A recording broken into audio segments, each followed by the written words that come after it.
Hi, everyone, and welcome to the Cozy Mystery Mingle, where we talk all about cozy mystery new releases. I'm Lisa. I'm very excited. I'm here with Darci. Hey, it's great to be So, here. This if is a you, yeah, fun adventure for me. good. Yeah, if you didn't know, we were talking right before the show. I am new to podcasting, but Darci is a seasoned podcaster. She has her Oh own no, I'm not podcast season show. She one is. season. Well, she has one more season than me. So, tell them a little bit about yourself and your podcast. Well, yeah. So my name is Darci Hannah. I had started my career as a historical fiction writer, and then after a few years of that, I had switched into the cozy mystery market. So now I love writing cozy mysteries. I write the Beacon Bakeshop mystery series from Kensington. I have a new series coming out this year too called the Food and Spirits Mystery Series. So my series tend to be food centric. There's a theme to them. I do like baking. And then last year, it was probably around April or May of last year, my sons and I decided to start a podcast. And that was kind of like I wanted, like, my audience is a little different than my sons. Like, I'm a cozy mystery writer. I have a readership that's, appreciates that little gentler thing. And my sons are millennials, 26 and 29 right now. So, and they're super funny. So we do author interviews. Our podcast used to be called the Mother Boy Podcast, and we coined ourselves as like a mother son comedy podcast, and there aren't really any of those. So I think we cornered the market in that. And the comedy, like, I have one son that's very funny. The other son is very technical and very funny. My third son lives in Seattle, so he sometimes doesn't join us because we're coming from Michigan. But it's just it's more entertaining. It's uplifting. It's just a little crazier. But when we're lucky enough to have authors come on, we try to do a very fun, very unorthodox interview with them. So that's kind of our little niche. We had just started on YouTube. We've rebranded, so don't look for Mother Boy. We've rebranded into the Nearly Literate Podcast because the boys weren't cool with Mother Boy anymore after they had picked it, which was puzzling to me. Yeah, they're the ones that chose it. No, Lisa, they picked the name and they go, we picked the name and I go, because I said, what do you want to call this after we had done like three? So podcasting, and you're like, it's so funny because I think of you as like, you're the YouTuber. I didn't realize that you were newer to podcasting, but usually do like three, record them and then push them out, like when you don't have the video. And so we were doing them and they were, kind of entertaining. And, after a while, I'm like, we need to name this. What are we going to name it? And my older son, who was in Seattle, when I told him this idea, like, oh, the boys want to have a podcast with me, I think it'll be fun. And he goes, oh, that sounds a little too Mother Boy for me. And I go, Mother Boy.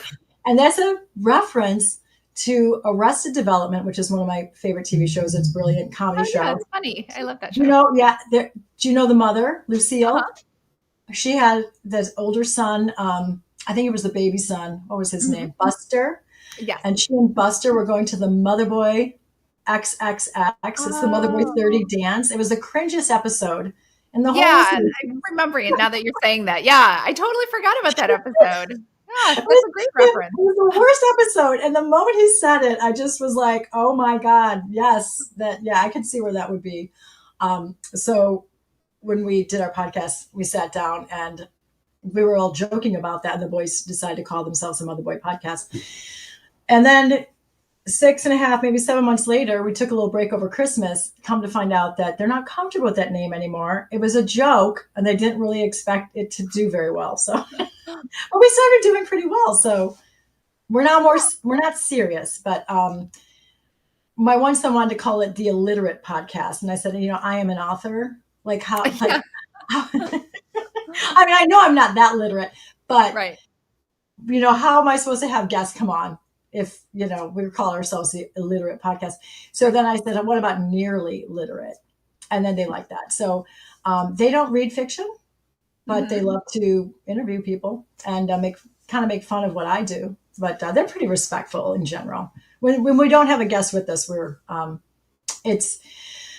there are some language. There's some, they might swear a little bit, which I I've tried to curtail that, but they're out of the house. You know how that is, Lisa. It's like it's a wild, wild west right now. So, but anyhow, that's kind of my weird career in a nutshell. Author Mhm.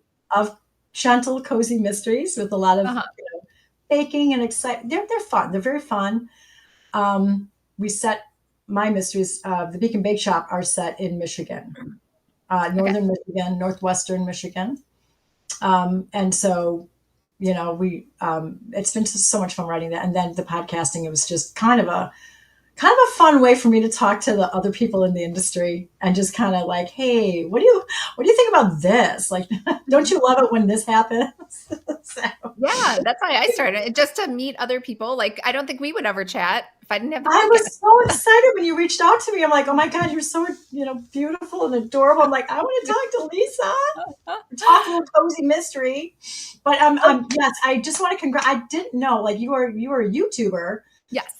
Congratulations on your podcast. I think this is wonderful, and I wish you like incredible success. So Thanks. You too. When does your second wonderful. season start? The new with the new Oh, we rebrand. put okay. So I'm going to apologize to everybody out there. We put out our first one yesterday. Was Monday, right? We put Oh, out our yep. first video Monday, and my son made Okay. a trailer, and it's a total guy trailer. It's a lot of like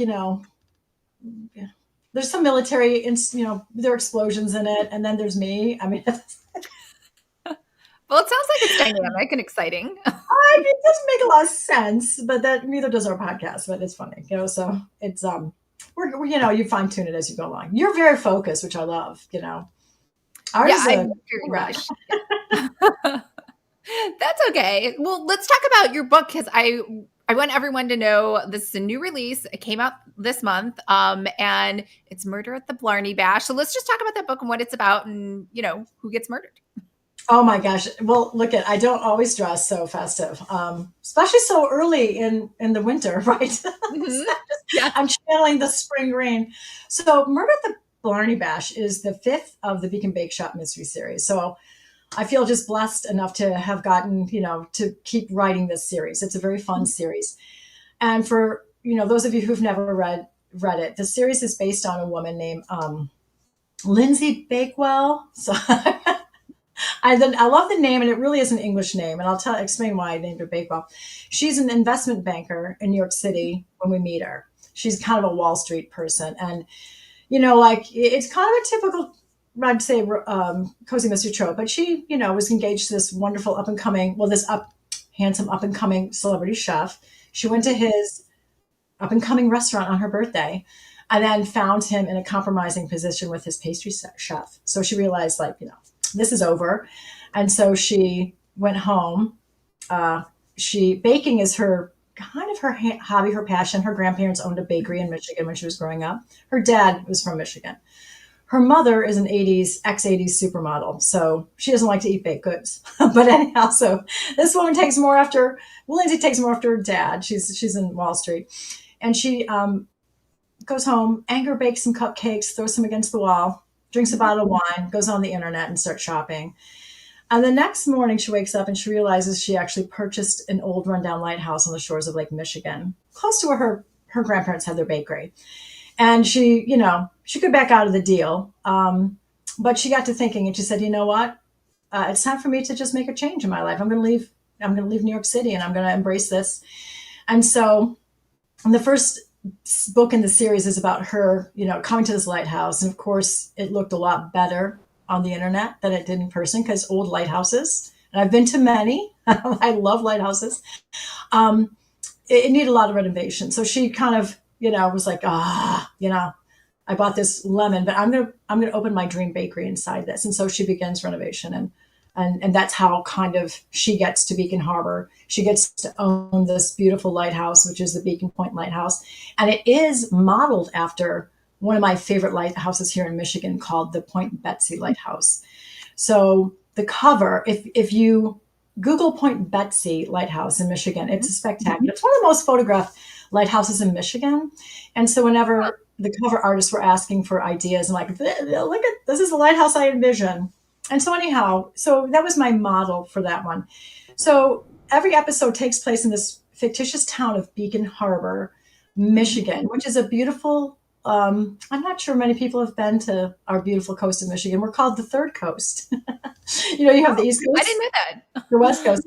Well, because the beaches along the western coast of Lake Michigan are so spectacular. They're sandy. We have a lot of dunes. We have the Huh. Sleeping Bear Dunes National Lakeshore, which is spectacular. It's a protected area. And so this lighthouse sits kind of right before that protected stretch of lakeshore. Mhm. So the beaches, like I say, are wonderful. And so this is a very, what I've kind of done is I've kind of made a town out of all my favorite little unique places in Michigan. And so it's one town and it is kind of based on, if I had to pick a town, it would be like Frankfort, Michigan, kind of where that would Mhm. be. Um, but it's not fully that. So anyhow, this new episode, Murder at the Blarney Bash episode, listen to me. At this new book, It's like an episode. It could in be my head, I do it could be a feel show. that because we're writing, a series, and you've got Mhm. the beauty of the series is having that same cast Yep. or some group of characters coming back, introducing some new ones. But Mhm. readers really love the town. They love the setting. They love the main characters, and especially Wellington, my big Newfoundland dog that is in the book as well. So the new one, when I was asked to write a St. Patrick's Day mystery, I was like, St. Patrick's Day, like I'm not that Irish. In fact, I didn't think I was Irish at all until I took a 23andMe, Lisa. My son gave it to Oh, me so for you are Irish. oh, a little bit, like 7%. My mom was like, "You're not Irish." I'm like, "Mom, I can't argue with these results. I think Yeah, I am." more But Irish anyhow, than I am. well, my mom growing up was like, "You're not Irish." Like it was super funny. So anyhow, but I was thinking about it, and I'm like, I love St. Patrick's Day, but I don't really celebrate. I'm not a big drinker. I don't Mhm. celebrate like I'm green beer. You're probably not going to see me drinking that. But I do love the cooking aspect. And so when I was asked to do this by my publisher, I'm like, and he's like, "Oh, I could just see green cupcakes, green frosted cupcakes on the Mm. cover." And I'm like, I'm thinking soda bread, like, something very traditionally Irish. So I do kind of, so I was thinking about how to put this together. And one of my favorite things about this, so what I ended up doing about the book, I'll go back to the book. I'm sorry, I meander. No. So one of my main character, Lindsay Bakewell, her love interest is Rory Campbell. And Okay. he's still kind of a little bit mysterious. He's a typical, what I would consider like a Michigan man. And he has a past. He Mhm. was an ex Navy SEAL. So he likes, lives along the lakeshore. And so we don't know a lot about his background. So in this new book, I bring in his Irish uncle, who's from Ireland, who owns a pub in Ireland, and his cousin, Colleen, who's a beautiful young Irish woman. And so they they move to Beacon Harbor and they open up an Irish import shop. And then Nice. they have a micropub as well because Uncle O'Connor, no, is it? Yeah, Finn O'Connor loves his. I have so many characters. I'm sorry. Yeah, I If did that's the same something thing. will let me know. I'm working on a different mystery right now, so I'm like, what? He, is very steeped in Irish folklore, and so he comes Mhm. in to the town. They're getting ready to open up their beautiful Irish shop called the Blarney Stone. And I love the Blarney Stone. Like, do you know the legend of the Blarney Stone, Lisa? I should, but I forgot it. So let's refresh everyone's memory. Okay, so the One Blarney where you Stone, and kiss the Blarney Stone, right? I'm particularly attracted to it because I'm a talker. And the legend is like if you kiss this, it's on a castle, Blarney Castle, Mhm. and the legend is if you kiss this stone, you get the gift, like Blarney, which is a gift of kind of the gift of gab, Mhm. like witticism. You can talk your way out of situations or talk your way into situations. You're just very like loquacious and eloquent, and also annoying probably. But so for Uncle Finn, kind of embraces that. So his Mhm. shop is called the Blarney Stone. They have they sell little replica Blarney stones as well. And it's just everything that I would love in an Irish shop.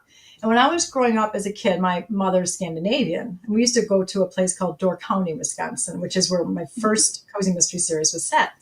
And there was this beautiful Irish shop there in one of the little towns. And I always wanted to go in it and I always wanted to buy like the most expensive thing in it, which was this Irish walking cake. And my mom would be like, "Why do you want to go into the Irish shop?" What, we're not getting that Irish. So it's kind of in my mind, like, as I've grown up now, and I'm very old now. But as a kid, I just remember like going into the shop and seeing all these beautiful Celtic things, and I thought, Mm. I need that in Beacon Harbor. So they're doing that, and then they're actually, they have like an authentic Irish pub that they have moved. Some of the old bar and the old things. So it's a very charming place. So they're opening it. The Blarney Stone is opening up on St. Patrick's Day, which is very fitting. And there's Uncle Finn and Colleen are getting to lead the Leprechaun Parade at the school. Mhm. But Uncle Finn, being Irish and having his run-ins with leprechauns, feels that a leprechaun, he's seen something in the crowd in the little leprechaun parade. He feels that um, he tells people that he caught a leprechaun once, and he feels like that leprechaun is out to get him, and he's back. He's followed him to America and to Beacon Harbor. And so it kind of is like a story about Uncle Finn and his just blindly embracing this Irish lore and trying to get people into his shop.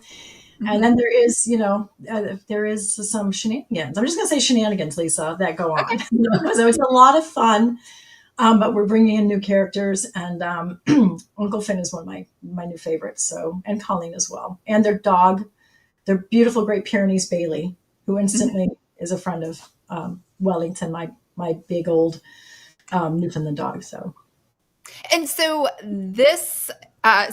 the leprechaun is the one that gets murdered, right? oh, you ah It says okay. in the Well, description. Okay. I'm not spoiling it. It's like in the description for the book, right? don't you love that? Like that's why. And I was listening to some of your stuff earlier, like your YouTube or videos, and Uh-huh. one of your pet peeves is like people who don't like murder somebody in the first chapter. And Yeah. I kind of like I'm guilty. Like I will have stuff I'll have stuff all along, but sometimes the murder doesn't happen. But I wanted you to get a good flavor of this this just big breath of Irish wind coming into town, and this excitement for the Blarney Stone. And Lindsay Bakewell is, of course, baking her heart out because they're catering the Blarney Stone and they're catering the Leprechaun Parade. And so it's a lot of Irish baked goods, a lot of Irish foods, a lot of Irish, I would call it American Irish, let's just be honest. I Well, don't know just what so you know, I've been corrected since then that the murder can't take place until earliest the end of the third chapter. So I've since what? switched my writing Oh, I style. see. Yeah. Because when I started writing Cozy Mysteries, like I told you earlier, I had no idea there were so many rules. And Yeah. every day, I think the funniest thing about this industry is like every day I learn a new rule. And somebody was like, I was talking to another friend of mine on our podcast, and she's like, well, like you can never kill an animal in a Cozy Mystery. I'm like, Oh, yeah. why would I want to? But then I'm like, well, that makes sense. But like, does everybody really do that? It's like, I didn't know that was a rule, but um, and so that's funny because like, what if you just started with the body? I've read Cozy Mysteries that start with the body, and that's a different. Those are intriguing as well. I tend to kind of build up a story, and then like you're like, oh, who's gonna die? Like, what's gonna happen? Mhm. And then yes, okay, a leprechaun does get murdered, but that's part of Yeah. the. And yes, and I mean, maybe a pot of that was gold is. that was for me the best part of the description. I was like, yes, leprechaun gets murdered. I have to read this book. Um, Oh my god! Well, and the funniest thing is because, and I just said this before. I think I said this yesterday. We were doing a podcast, and I'm like, everything I learned about Ireland because I haven't been there yet. I was going to try to go this year. My husband needs knee surgery, so we can hike Aw. around a little bit more. But so I mean, he's good. I mean, he's fine. But I want it to be fun for him. So I was telling the kids, I'm like, everything I learned about Ireland, other than weird folklore, because I do double down on my mythical creatures. I love them. Mhm. Um, is like kind of everything I've seen on a box of Lucky Charms. Like like honestly, it's like. And we never got them a lot as a kid either because my parents didn't give us a lot of sugary cereal. Mhm. But you know what I mean? It's like the leprechaun and the Irish Yeah. jig and the whatever and the rainbow. And then, every time you see a rainbow, even my Scandinavian mother knows that there's a pot of gold at the end of that. And so I just kind of took all this weird, American Irish knowledge with some decent recipes. I will say the recipes in there Mhm. are more Irish inspired. But just kind of wove a tale where I wanted that folklore to be a part of. Uncle Finn's also always a little bit drunk, Like he loves his beer. So Perfect. I think it works well because you don't quite know what he's doing. You don't quite know what to believe. And then, I mean, that makes more sense if he's like diehard. There's a pot of gold. I believe in leprechauns. Like he should be a little yeah, drunk. leprechaun steel. And there are Yeah. some, well, believe it or not, I was researching leprechauns. Uh-huh. That's Oh, fun. so yeah, let's I hear it. wanted, and I had some of the, I sprinkled some of it into the book because, like there is, from my big historical fiction days and doing a lot of research, there's always some truth to myth and legend, right? Mhm. Usually it's like legends are, they're always like, stretched out to make it sound cooler or bigger or grander. Um, and so where does the leprechaun come from? And it is mentioned quite early in the written word in Ireland, and we don't really quite know what it is. They talk about giants and a mini race of people, and so you're like, what were they smoking, or was this maybe the world's I don't is the world different? Who knows? But then as the myth and legends evolved, I learned that leprechauns are only male. Mhm. They are cobblers by trade. They love green stuff, so you'll see them in the forest in the spring. Mhm. That's why they're attracted to green beer. If you want to lure one in, there are ways to lure leprechauns in. Love gold. They hoard gold, Mhm. kind of like that dragon in Lord of the Rings. Yep. Piles of gold. So so all of that kind of there's all that there's in Norse mythology. There's I think the gnomes do the same thing as maybe leprechauns, but I think they're women. But I thought it was funny that they were only male, and come to think of it, and usually they're not dressed like the leprechaun on Lucky Charms, but they do wear like they are depicted in green oldie fashioned suits. And so I just thought it was really interesting. Like, what could this myth have arisen from? Why do people think leprechauns exist? And Right. so Uncle Finn surely is in the camp of they're real because he finds a pot of gold. So And now it's kind of in the fun. And so in the go ahead. book, there's a pot of gold. Yeah. Okay. Yeah, that makes the story even better. And then he's murdered, and so Uncle Finn also has a shillelagh, which is Mhm. it's an Irish walking stick, but it was also used in Ireland as a weapon. It's a cudgel, and so they sell them in the Blarney Stone for sure. Mhm. And Uncle Finn has one, but this leprechaun has one too, and so the leprechaun is not that nice. Like the leprechaun has done some things before he gets murdered, and so you kind of unravel this weird tale of real gold, a real pot of gold Mhm. unearthed in a secret location and a dead leprechaun. And Lindsay, and of course, because Rory, it's his uncle who's in trouble and he's going to prison, or not prison, but he's going to the county, he's going to the jail Mhm. because, you know, he's the suspect. Right. Obviously, he's the one talking And, about the leprechaun. they're like, oh God, like getting into trouble already. And so they're trying to, they engage in this mystery and try to follow it to the end. And it's entertaining. It's fun. Um, Yeah. yeah, I had a lot of fun with that. So this book is a little different. So I've noticed that each of your books has like a different theme, right? So this one has the Irish theme. Does the publisher kind of like dictate which themes, or are you able to select those for each book? Well, this one for sure the publisher did. And every time I've had to write, I should say I've had the pleasure of writing Right. a holiday book. That Mhm. was a publisher decision. And I think what it is people do love reading about, like Christmas was so fun for me because I do love Christmas. I Mhm. embrace that. That's probably my favorite holiday. Yeah. So that was the first one I wrote. I can write other ones. And the best time of year in Michigan, I'm going to be honest, is Mhm. summer. Okay. Every other time of year, it's like right now it's gross. Snowy. We had a big snow today, so which is just par for the course of living up north. Mhm. But summers and falls are beautiful. So winter is beautiful too. If you love snow, do you love Mhm. snow? Okay, I so love snow, even though I'm in California, Southern California. But so in Michigan, I always think of mosquitoes around the lake around the summer. well, if you have a good bat population, you don't get many mosquitoes. The So bats eat the mosquitoes? yeah, oh yeah, we I have a didn't lot of know bats. that. I live like right on well, there's a lake behind me, and it's so funny because it we've had years where they're kind of bad, But Mhm. last year, I don't think we got bit by mosquitoes until, gosh, I don't think we had a mosquito problem until almost September. Isn't that weird? And so, like, a lot of times, like, that's why it's illegal to kill a bat in Michigan. They're protected. People will have them in their houses. And I don't, because So, I don't know like, how I actual handle that. bats live But you in have house? to call. Yeah, you have to call a special place and lure them out. And then there are bat houses. So also that breeze. So if you have a real stagnant pond of water, like a Mhm. real like a or gross little stream or whatever, and it's real hot summer, not a lot of movement, you're going to get some mosquitoes. But Mhm. with Lake Michigan, there's such a breeze.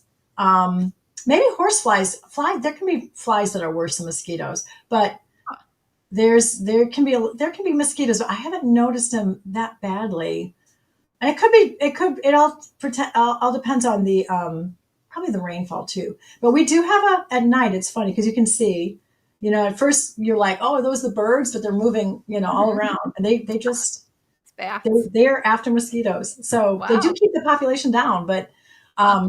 yeah, I mean, you spray up. If you're going to go in the woods, I would think that would be, yeah. If you're going to go Yeah. hiking, it's hot. Yeah, I Spray mean, let's yourself. talk about you're in Michigan, so I guess how did you choose Michigan, and then why Michigan for the book? Well, what's funny? The first series I wrote when I, like accidentally wrote a cozy mystery. I set it Mhm. in that Door County place because that's where I kind of grew. I grew up in the suburbs of Chicago. Were you from Oh, Chicago? I'm from Illinois. I'm from Illinois. Kankakee, which is the Oh, armpit of yeah, Illinois, for but yeah. sure, for sure. And I was more northwest, kind of closer to the Okay. Wisconsin border. So for vacation, we would always go into Wisconsin. And but at the time, our family had moved here quite a while ago. But that was a Mhm. place that I knew probably better because my husband's from the East Coast, and so he knows Maine really well. That's where they used to Mhm. go. Um, so I'd set it there, and it was fine because it did pretty well in Wisconsin, and people who Mhm. liked going to Door County. But when I was with a publisher that ended up closing before I could get that third book done, Oh. and so I was kind of ramping up to my haunted lighthouse tale because Mhm. but one of the things I didn't mention is that the lighthouse that Lindsay bought in Beacon Harbor, Mhm. Michigan, is slightly it's I don't I mean it's haunted, um, but it's not a malevolent presence. It's a lot of old buildings I go into. I always ask the like, especially lighthouses. I've gone into many, and I will ask the docent or the person taking you around, and I'll say, who still lives here? And they're looking at me like, what do you mean? What do you mean? Nobody. It's decommissioned because most lighthouses now are either run by the Coast Guard or they're Mhm. decommissioned because we have GPS. It's so great. Right? The need for lighthouses, they're kind of an old historic relic. And there's some that are still thriving and still at work today on different, really, different troubling shores. But in Michigan, we had more lighthouses than any other state in the United States of America because we, believe it or not, Huh. have more shoreline. And it is weird because we have the Upper Peninsula, so we have I think all but one of the Great Lakes around the coast of Michigan. Mhm. So because if you look at Michigan, I don't know if this is the right way, but it's like a thumb, and then Mhm. Upper Peninsula comes. This I don't know. I can't have to do it, but anyhow, and so during the time 1800s, early 1900s, a lot of lighthouses were built, and oddly enough, you can buy a lighthouse on the internet in Michigan. They come up for sale or for Huh. auction. And so that's why I had that in my story because I'd be working. I'd be writing something. My husband would always come in and be like, hey, you want to buy a lighthouse? Like, look at this lighthouse. And I look at it and you're like, yeah, that sounds cool. It sounds fun. But then when you Mhm. look at the lighthouse for sale, you're like, ooh, that's going to be a lot of work. Yeah. Yeah. I mean, it's such a cool concept, though. Yeah. I mean, do But you well, I'm sorry, to get back to original, I moved to okay. Michigan because I now live in Michigan.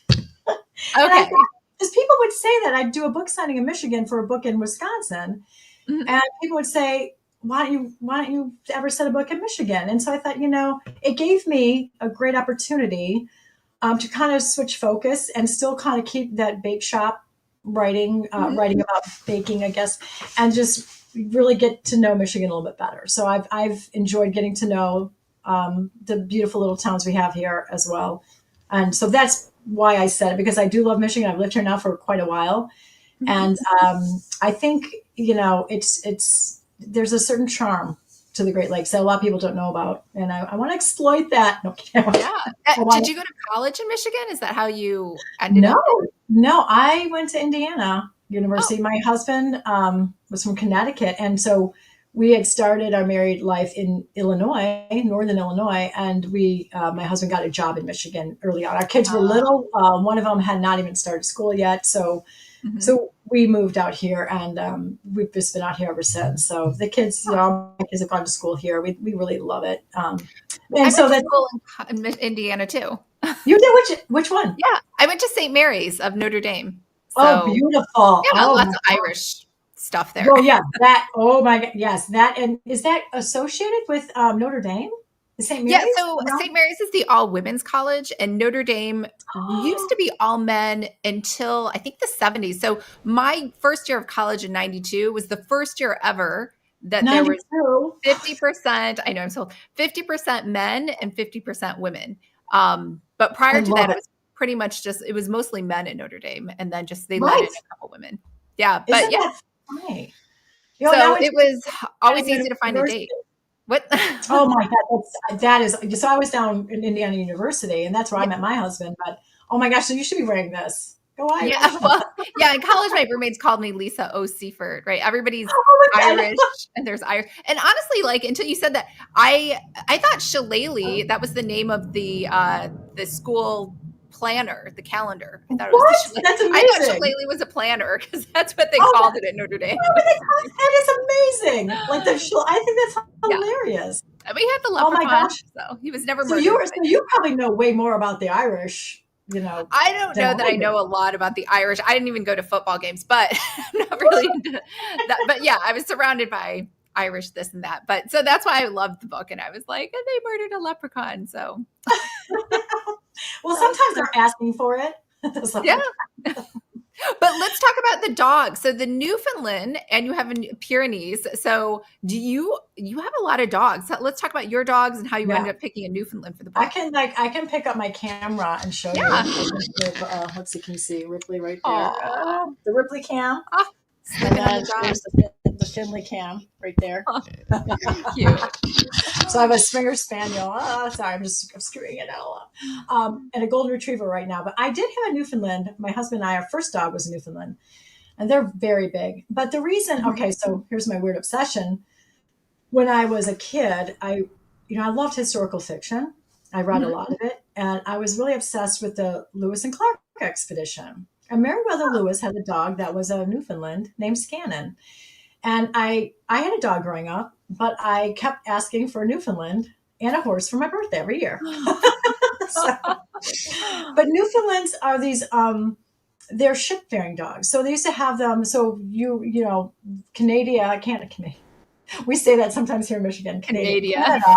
Canada. My kids say that. That's terrible. Canada, the Newfoundland in Canada is Mhm. where the breed was said to have come Right. from, and it's a breed that is very coastal. They Mhm. were often on ships. They are known for like rescuing people who have fallen off ships. So they even train them. They're water Oh. dogs, and they've trained them for water rescue. Hmm. They have webbed paws. And my spaniel here, because I'm sure a spaniel in some way, that's a very old breed, was somehow bred with something, whatever, through the lines Mhm. to create a Newfoundland. And they have web paws. So they have these big paws that allow them to swim very well. And I've actually seen a Newfoundland dive under the water to pick up rocks from the bottom and bring them up. So they're a very really sweet dog. They're Mhm. giant, but they're very very gentle. They're not a guard dog really. But I thought when I just came up with Lindsay and her mission and buying this lighthouse, I just gave her, like, she lives in this New York City apartment, and she had an impulse purchase before we meet her, which was a Newfoundland puppy, because they're just gorgeous. Mhm. They're so cute as They're puppies. very And adorable. I just like, well, kind of grew up, and now she's got this, giant dog in this apartment in New York City. And they just both are thriving at the lighthouse. Wellington. Mhm. It's kind of a stuffy name, right? Wellington. The Duke of Wellington. It sounds very fancy. Well, it's very like so I walk my dogs, every morning. That's kind of my Mhm, process, and we meet a lot of dogs. I live by this lake, and one day this lady came out with this giant old English sheepdog, mhm, and he had a stuffy name. I forgot what it was, but and I was like, I love it because it was just such a fun name for this giant, big fluff monster. mhm, And so I thought, when I gave Lindsay Bakewell this big dog, I'm like, well, it's got to have a very distinguished name, like that other dog I met. mhm. And I couldn't remember, I wish I could remember what that name was, but Wellington kind of came out. And it's also like um, English boots, like their mucky Mhm. boots are Yeah. called wellies. So there's kind of a lot of play. Like one of my my kids' favorite dishes is a beef Wellington, which is a fancy dish. So it's a little, it can be whatever, but it fits Mhm. him. And he's just a big old, he drools a little bit. Oh, We they try to drool a keep the lot. drool down. Yeah, we kind of. I don't like go, heavy onto I make mention of it because you have to be true to the breed. Mhm. But nobody wants to read like 3 pages of like what drool looks like. Right. And so do you also secretly want a Pyrenees? Oh, they're beautiful. So I was at my mom's, and her neighbors, a lot of them have dogs, and so Mhm. one of them had rescued this Great Pyrenees, and it was just the most gorgeous dog. And I looked at it, and it just loved me. And the reason it loves me, the reason dogs love me, is because I always have dog treats in my pockets, and they can smell it. So dogs will come up and they'll wag their tail, and then I'll give them a treat, and then they just, they know I'm easy to, they all can always get a piece of food out of me. Right. So I was just like, I'm going to write you into a book, and you're going to be famous. You're so beautiful and so just lovely. And I just thought this beautiful, big, and my sister-in-law actually had a Great Pyrenees, and I love that dog. They're Mhm. beautiful dogs as well. So I just thought they would be kind of fun to write about. So you do have more dogs. I have a friend who loves cats. She's got 4 of them, and she goes, Mhm. "Why don't you ever put a cat in your book?" Oh. And I'm allergic to cats, Aw. so it would Yeah, a be. lot of people are. It's terrible. I would love to have a cat. And my kids, my one son when he moved out, the first thing he did was adopt a cat because he said, "You deprived me of the privilege of owning a cat." Um, but for me, it's like I want one, but I just haven't written about one because I don't really know cats as well as I know dogs. So Yeah. Yeah, doesn't mean I it's don't definitely a love them. change. I've had Yeah, both, and I love both, so, I but know. it's hard to write about the cat if you haven't been like, or even had one for a little bit.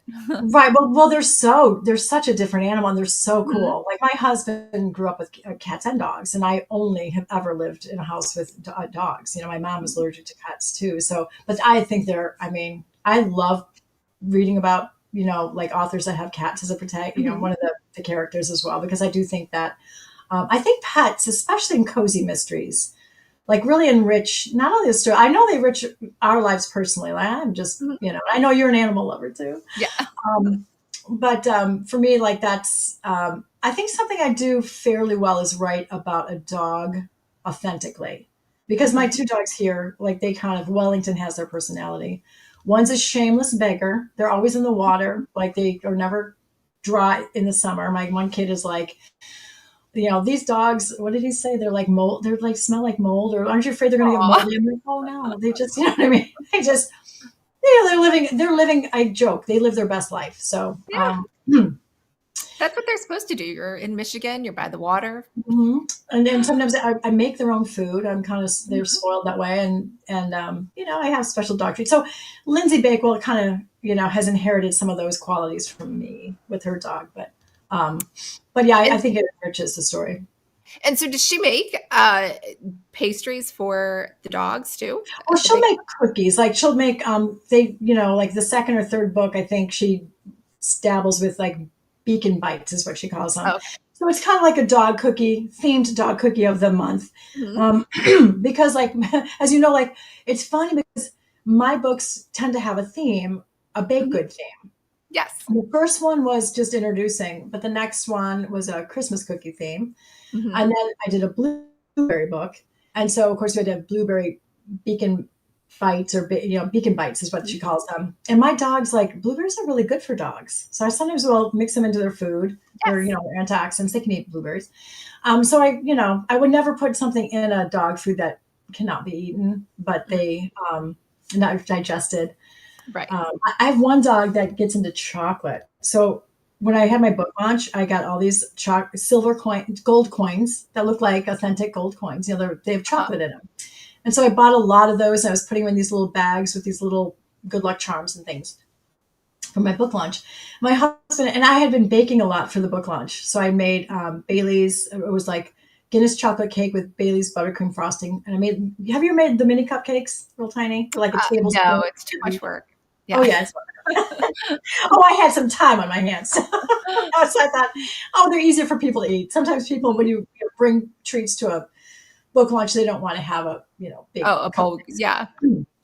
Seems like So less of I a was, commitment. yeah, so I was like, when we were going out for dinner, I made sure I got everything off the counters because they will just find things. Cleaned everything, and I forgot I had left some of these gold bags of gold Oh. coins on the table in a bag. I came home and the floor was littered with gold wrappers.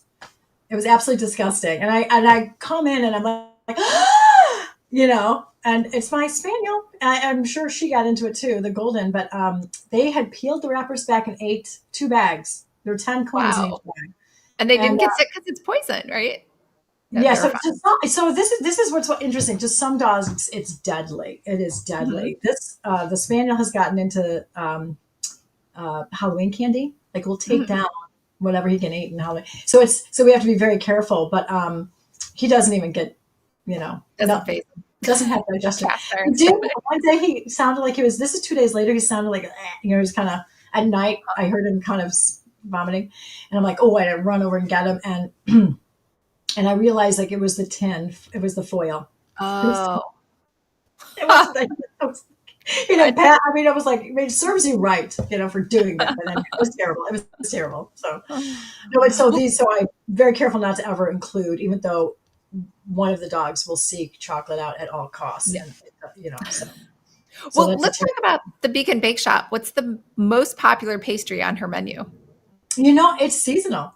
so, Oh, okay. and so I think I told you earlier, we were off camera. I don't know if I said this on camera, but when I was younger, I not newly married, but I think I had 2 of my 3 children.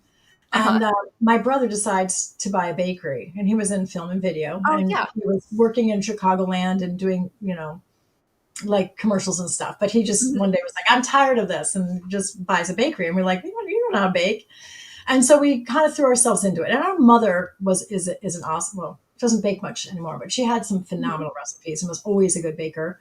And so the bakery came with a professional baker. So he Mhm. really learned, excuse me, how to bake.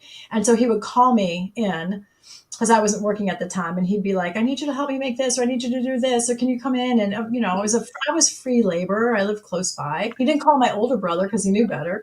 But I was a sucker, and so we really learned. It was fun. It was very fun. It was so much work. Working in a bakery is a lot of work, but there is that element of when you make, like, he was, I had donuts, he had all kinds of things in his cases and specialty cakes and things.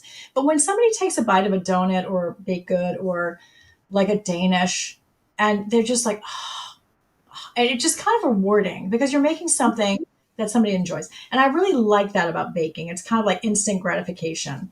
Um, so my standards at the Beacon Bake Shop, which I think are my standards, that are kind of just a perennial favorite, would be a cinnamon roll. Okay. And here in Michigan, Lisa, if you come to Michigan, there's a place in the UP that has cinnamon rolls the size of a plate. They're like Wow. it's one cinnamon roll. I think it was like $3, That and sounds they come dreamy. out with this like giant. It was the best cinnamon roll I've ever had, and so I've tried to. I think I have a video of making that on one of my channels, but so, and then pecan roll, standards, just Okay. like cinnamon roll, but a little different, a Mhm. little twist, and donuts. And then from there, like if it's Halloween, we're gonna have pumpkin flavored things. We're gonna have like pumpkin chocolate chip muffins. There's quiches as well because not everybody, I have learned, likes sweets. crazy. We're trying to cut down on sugar in our house, and that's really hard. Let me just tell you. I don't even try. But it's funny, like the things that people like the most. I always have those. So a lot of times Mhm. you'll see, Lindsay's always making the sweet rolls because that is a pain and a tea stove, and it's always takes a little bit longer.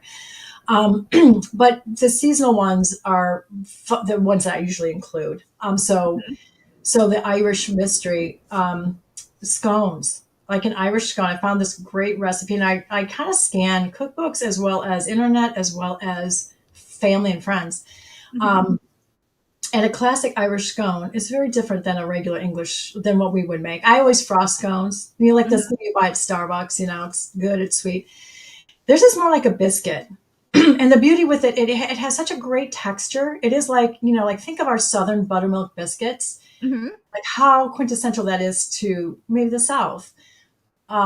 Scones, an Irish scone is just quintessential, like British breakfast food, and they cut it and then they put the clotted cream and the jam in there. That's very Englishy, but the Irish have their version. They might put raisins in their scones. They're very plain. They're not frosted, but they are so good because of just the texture. So Mhm. that's in there. Irish soda bread. My recipe, and I got this recipe a long time ago from my sister-in-law, who, Chicago is a very Irish town, right? Mhm. And so it was. I think it might have been passed down to her or something. Mhm. And it has the reason it's so good is because it has a cup of sugar in it. Everything good has a cup of, Oh. because most, like, I read a lot of recipes and it's like a tablespoon of sugar. And I realized that the one I make has, probably a stick of butter and a cup of sugar and then all the other ingredients. And it's so good. Yeah, that does it. Yeah, Irish Ingredients. bread, soda bread is, I mean, I like it, but it's not, it's almost too Right. healthy, right? Where Right. you're like, I need some, I don't know, like a bucket of caramel or frosting to dip Right. this in. No, this soda bread, like you toast it up. My kids eat it for breakfast. It's Uh-huh. because soda bread, you're like, Right. it can be really, like you said, it's not super Yep. flavorful. Mhm. But I think it was the sugar that made a difference. Yeah, it sounds like a great addition. I So, mean, so it sounds like if you're cutting back on sugar, are you don't eat, I can't write, I know this sounds silly. I can't write without a pastry or chocolate. oh my God, I love that. Oh my God, that is so amazing. I would be like 300 pounds if I did that. I just I have put to limit, raisins. like, I need it it's like, there. It's what like do you a love? What do It's you like a eat? Tell support me. blanket. I mean, I bake cookies, cupcakes. I don't really bake brownies. I did pick up a cinnamon roll this morning for Oh, was breakfast. it good? Was it amazing? Yeah, it was really good. It was homemade at some bakery. And I also get croissants a lot because I can't, those are like a pain to make. So I will always pick up Oh, butter, almond, chocolate, all those things. oh, see, that sounds so amazing. Yeah, I can't, like, it's so funny. I drink a lot of coffee in lieu of Mhm. eating baked goods because I have a big sweet tooth. Like, I do love my sugar. And I do notice if I don't eat as much of it, like, I feel good. Oh, So, yeah, it's true. Sugar is my healthy. joints don't hurt, It's like I'm Yeah. at this age where I'm like, why does my knee hurt? Like, oh. But it doesn't last. I mean, what I mean by that is, like, we'll treat ourselves every once in a while, but Mhm. I don't usually have, and I usually just have coffee. I would love to have a baked good when I eat, and when I write, and I think I used to do that more. If I have something special, I'll definitely do it. When the kids were little, when I was growing up, I kind of had this rule, like they couldn't eat sweets unless I made it. So because it takes more effort, right? Mm. And it doesn't have, a lot of fillers in it, a lot of preservatives. And so that kind of forced us to bake because I'd be like, I'm not going to go out and buy like Oreos. And then I'd be like, but I do have a bag of chocolate chips. You know what I'm saying? And then there Yeah. you are whipping it up and then you're like, oh, I'll have a couple. Well, also, and when I'm whipping it up, I love eating batter too. So like cookie Oh, you dough, see, batter. I am so funny. Like, I hate batter. And my husband will always try to get the cookie dough batter. It's a weird thing. I don't know why. Huh. He loves cookie dough ice cream. And I'm like, Yeah. yeah, it's just Are you not. worried about the eggs? No, no, I'm not. Oh, It's a you just taste don't thing. like the consistency or Yeah. taste. Huh. What are you talking about? No, Huh. no, I'm not. No, I'm not worried about that at all. It's for me. It's also I don't like his fingers in the dough because Mm. he will, like, if I'm making them Yeah. for, like, if I have company, I have a Uh-huh. rule, like, you can't be touching my cookie Right. dough. I will let him eat the bat. I don't know if I have any other kids that eat dough like that, but I Huh. do have friends that'll just make dough, cookie dough, and eat the dough because there is something really kind of interesting. It's not bad. It's just for me. Yeah, I kind of like protect it. Like, don't stick your, Yeah. let me Yeah, bake there was it. that place in New York. I remember there was a line. I stood in line for 2 hours for dough when it first opened in New York What? because it's all they do is cookie dough, right? And so it's like a assembly line. You go in and you can pick 3 different types of cookie dough and they'll just put No, no. Are you Yeah, it kidding me? sounds Unbaked. so There's a great. store that sells this? Yeah, it's a store in New York. And so, but the thing is, I love cookie dough, but then when I had a whole cup of it, I was like, "Oh, I feel kind of sick now." Like I was so excited to eat it, but I was like, "Oh, I Did don't you have think to we can come drink a back." lot because it's like it has to expand in your stomach. I mean, it sounds like such a great idea, and she uses pasteurized eggs, right? So in theory, you can eat it, but in reality, eating it wasn't as great I versus wanted, just like do you a think couple little dollops when you're baking. I love that you went there. I think that's Yeah, amazing. I think it's amazing that somebody like what an entrepreneur. I yeah. wonder if they're still open for business though. I don't know. I mean, this is pre-COVID. I think it was like Yeah. 2017 that we were in line. So But it who is knows? funny because there are definitely dough. Chocolate chip cookie dough. Chocolate chip Yeah, cookies are pretty much the bomb. I mean, yeah. you know, any kind of, and I do like baking different things because sometimes I'll look at something and I'm like, what would that taste like? Mhm. And sometimes you're pleasantly surprised. And sometimes I've made things I'm like, why would people like this? I don't have the most refined palate, but sometimes Yeah, I can kind of me look at a too. recipe and judge it. Um, but yeah, I wish I could eat baked goods and not have them. At this age, it's really hard to Oh, do. yeah, I get it. Like, after that cookie dough experience, I'm like, maybe sounds great in theory, but not too much is, like, of a good thing. It is, but it's fun. It's fun to always have something. Like Yeah. I came from my mother would always have something for guests, and I think that's kind of Mhm. my thing. Like I'll always have something, Oh, and then I good. realized if I do, like my husband would find it, and then I'm like, he doesn't. He should probably not be eating so much of that. So a lot of, And but so for in the right readers amount. for readers, your books all have the recipes in the back, and on your YouTube channel, you actually try some of them out as well, right? Right. I used to put more baking videos on. Mhm. I will have on my website. I will choose like I used to put a lot more recipes on there, but what I'll do now is that I do provide a lot of recipes in the back of the book, and then Mhm. there'll be recipes that don't make it in there, and sometimes those are the recipes that will be available to print, and you can try Okay. them. Otherwise, they're at the back of the books, and they're just it's a lot of fun. It just kind of I know when people are reading, and I mean, Mhm. I think this maybe happens more than writing, but when you're reading a cozy mystery that's food based and they're talking Mhm. about something, like it makes you hungry. Yeah, for sure. So then Which I'm is like, why I I need need pastries on the side. right, right, right. I need, or I'll find myself writing like, remember to try this recipe. Mhm. So I do think food based cozies are really fun. I really enjoy writing them because it kind of you're not only telling a story, but you're Mhm. tying in something real that somebody can also um, feel a part of that story by Yeah. eating while they're eat well like they can be they can visit the Beacon Bakeshop in their own kitchen. Yeah. I Well, think it's thanks so fun. much for being on here and sharing about your book. Can you tell us what are your writing plans for this year and what's coming Oh, out? Lisa, thank you. First of all, thank you so much for having me. You're Yeah. amazing, and I'm just like I love it. I love this whole format. Um, so I'm going to be. I have another book, another series I'll be launching this year called Food and Spirits Mystery Series. Mhm. Again, it's a food-based mystery series. It's in the title. Perfect. The first one is called A Fatal Feast at Bramsford Manor, Mhm. and what it is, it's a kind of a weird. I originally I originally pitched this when I was a couple of years ago, 10 years ago. I was coming out of the historical fiction writing thing. My brother was Mhm. a ghost hunter, like that was his hobby. He had a real job, and so he used to always make me watch his ghost shows. And I thought they're kind of stupid, but I realized like every channel had a ghost show. And then I Mhm. one day I was like, hey, you know what channel doesn't have a ghost show? The Food Network. Why don't we pitch a ghost show, a food based ghost show to the Food Network? And I wrote up this whole pitch for Food and Spirits. Mhm. And so it was like all the stupidness of a ghost show with Uh-huh. some of the deliciousness of a baking show. And it was just weird enough. If enough alcohol is involved, it would be Mhm. hilarious.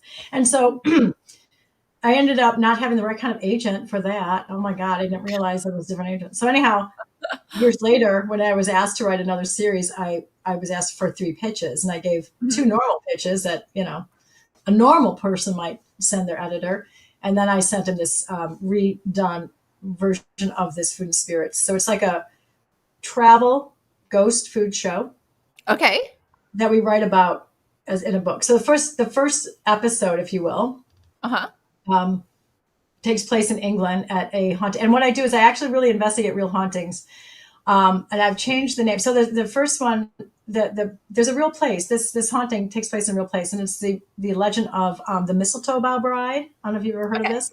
No. And so my main protagonist is a woman named Bridget Bunny McBride, who hates everything to do with paranormal. She's Okay. of Scottish descent. She's working in America.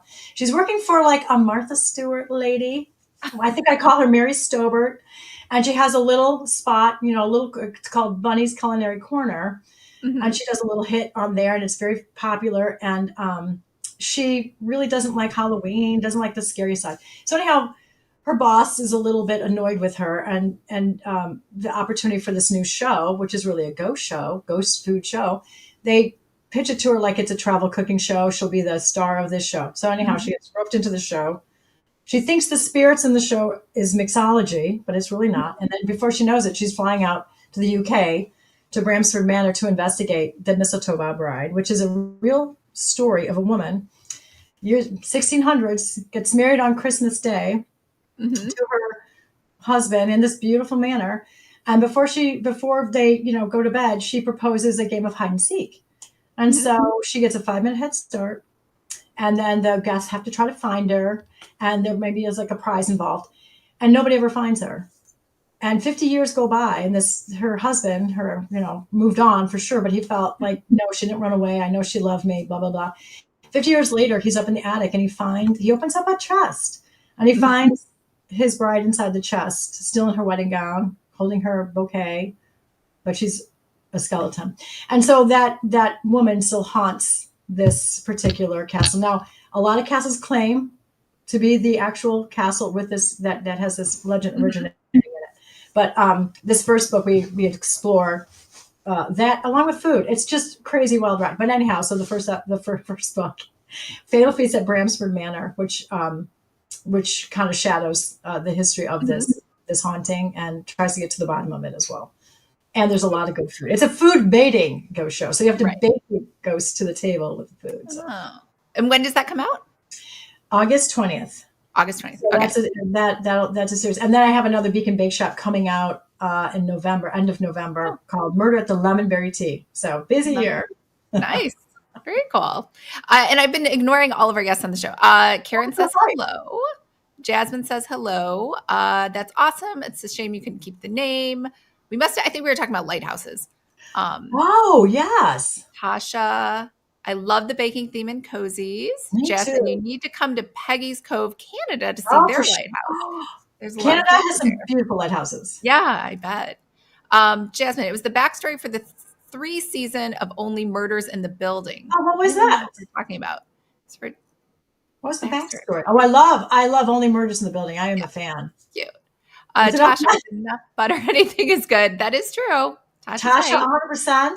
Yes. Tasha, croissants are definitely a weakness for me too. Yes, I Me love your too. thoughtful inclusion of recipes in your book is a great way to engage your readers. Very cool. Thank you. Thank you. Awesome. Well, and I almost forgot we have a book giveaway. So let's do it too. Jasmine's new and she's given us a great book recommendation. So Jasmine, I don't know if you're still here. If you're still here, definitely send me an email to lisa@lisaseifert.com with your email and we'll get you a book.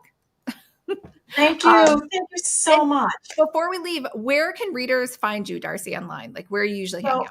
yeah, so I mean, Facebook, author Darci Hannah. There's Instagram. I think it's also author Darci Hannah.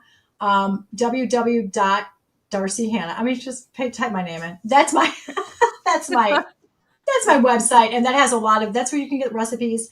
Um, If you're interested in our podcast, it's the Nearly Literate Podcast. You can listen to it wherever you get your podcast, or you can go on YouTube, just type in Nearly Literate Podcast, and that should pop up. So brace yourselves for that one. But thank you if you do. And Cool. then you can buy the books wherever books are sold. Awesome. All right. Great. Well, thank you everyone for joining. Thank you, Darci. And we'll see Thank you, everybody. Lisa. I'll see you on Friday. We're doing another interview, and this will be with Emmy Lynn on her paranormal series with the talking dog. So Oh,